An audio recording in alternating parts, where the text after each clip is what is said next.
લોકજાગૃતિના અભિગમ સાથે ગાંધીધામ ખાતે આવેલ બેંકોના અધિકારીઓની ઉપસ્થિતિમાં લોન મેળાનું આયોજન કરતી ગાંધીધામ બી ડિવિઝન પોલીસ મથકે મહાનિરીક્ષક ચિરાજ કોરડિયા, સરહદી રેન્જ તથા પૂર્વ કચ્છ પોલીસ વડા સાગર બાગમાળ તરફથી ગાંધીધામ શહેરમાં વસવાટ કરતા લોકોને લોક જાગૃતિ સારું જરૂરી કાર્ય પદ્ધતિ અપનાવવા હેઠળ સૂચના આપેલ હોય અને આ અંગે જરૂરી સૂચનો મળતા incharge police inspector MD Chaudhary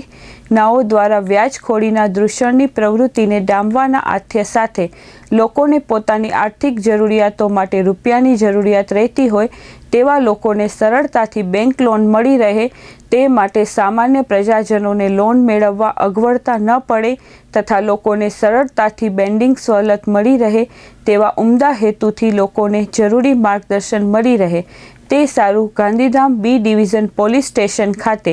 axis bank, bank of Baroda, Punjab national bank, ICICI bank જેવી અલગ અલગ બેંકોના અધિકારીઓને આમંત્રણ આપી લોન મેળાનું આજરોજ આયોજન કરવામાં આવેલ હતું, જેમાં લોન મેળવવા માંગતા લોકો હાજર રહ્યા હતા, જેઓને અલગ અલગ બેંકોના પ્રતિનિધિઓ દ્વારા બેંક લોન તથા અલગ અલગ યોજના બાબતે જરૂરી માર્ગદર્શન પૂરું પાડવામાં આવેલ હતું।